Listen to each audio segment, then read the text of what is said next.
Actually, it was funny because I had escaped on April Fool's Day of 1964. My husband was able to do this, escape in September of that year, and because he was in immigration camp in Italy, he had to go to he had to apply for entering Canada as an official immigrant. I, on the other hand, in my passport from that time, I had a stamp which said non-immigrant entered.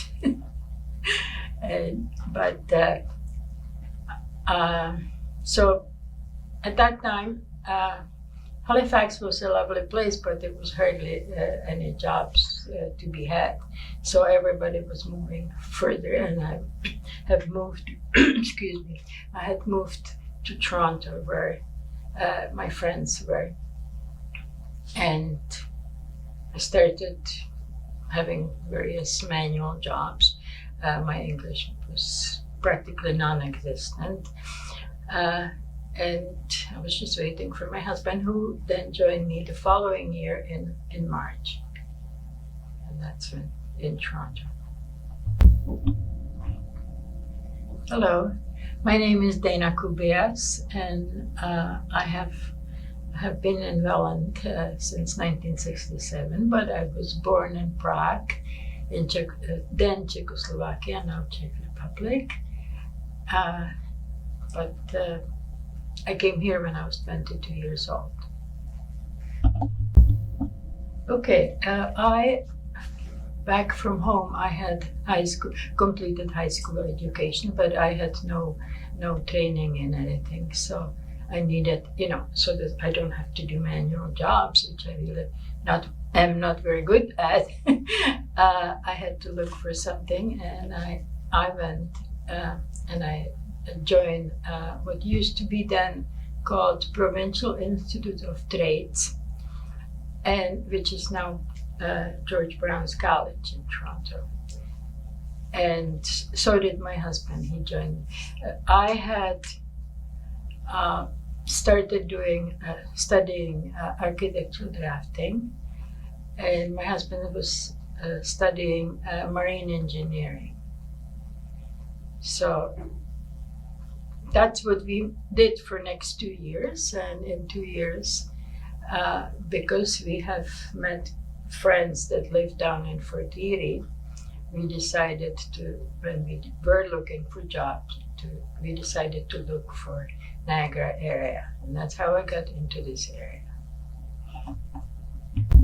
Well, I guess alike seeks alike, and I have met a boyfriend who had the same feelings about the communist regime as I had, and right from the beginning he told me that he's escaping. He's not going to stay. Before that, I really didn't think about it. I had I thought people are wonderful for doing it, but I wouldn't have done it on my own. I've done it with, on his advice or whatever. And but we have to leave separately. I had to leave first because I was allowed to leave the country easier than he would have. I was able to take a tour to Cuba, and on the way to Cuba, in those days, the plane stopped in Gander, Newfoundland, and that's where I skipped the group. However, my husband had it much harder. He actually had to swim the river Danube into Hungary, and then try to escape, and did escape through Yugoslavia to Italy, and then he was able to immigrate from there to here after me. Well, okay, we had friends here, but otherwise I didn't know very much about Niagara, except for seeing Niagara Falls. So I just started looking for jobs. And I went to unemployment office, and Welland being an industrial town, the gentleman told me, but nobody will hire you as a woman, as a draftsman. You know, men like to have the ladies up front, but they want to tuck the men things in the office. To hell with you, pardon me. But I started looking. I left him there, and I just went from company to company until I did find a job. I did not, unfortunately, find a job as an architectural technician.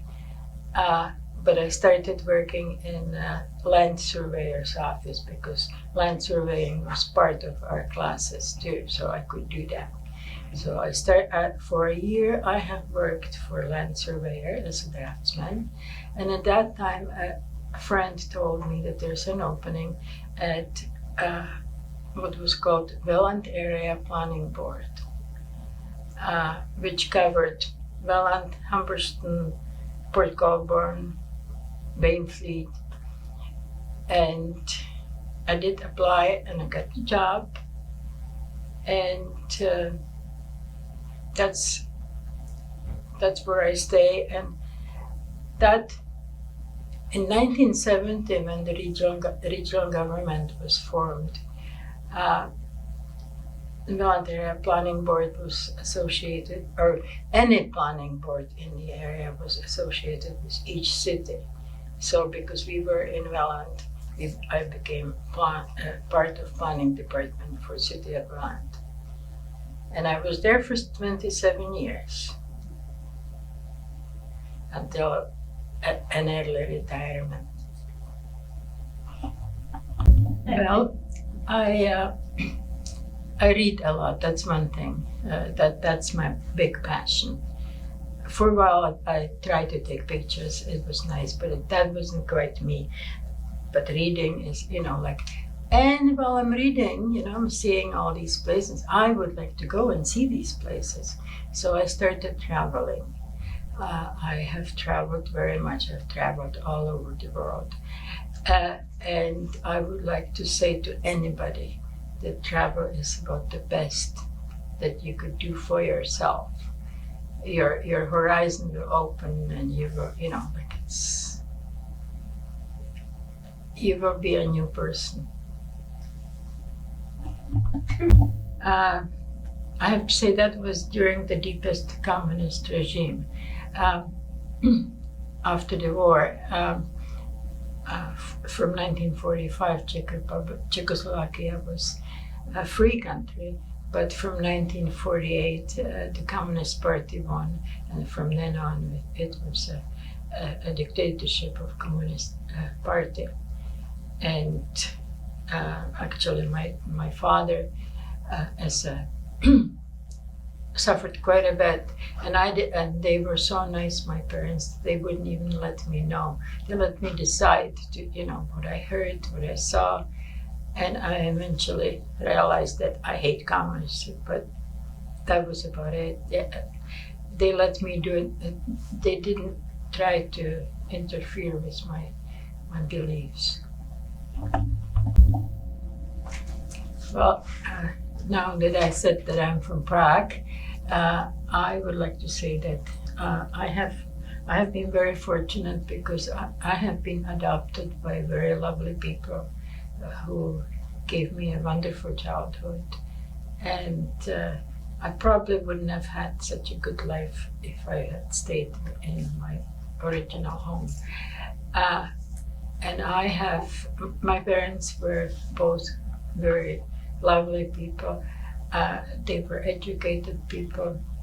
They made sure that I am educated, even though if I could have skipped school, that would have been just fine. But no, they didn't let me do that. And I don't know, that's about it.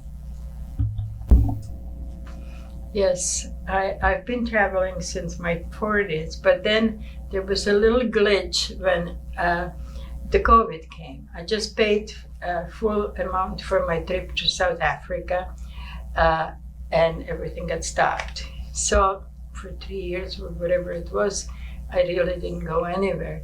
But then this year, things have just piled up on my previous trips. And I had February trip to Egypt, and I had April trip to South Africa, and it was marvelous. Oh yes, and I have to say that I love animals, and to see the animals down there. I have been before, I've been to Galapagos, and it was lovely. But it's just a small island and it's all, but seeing it, as far as you can see in Africa, it was amazing, so amazing.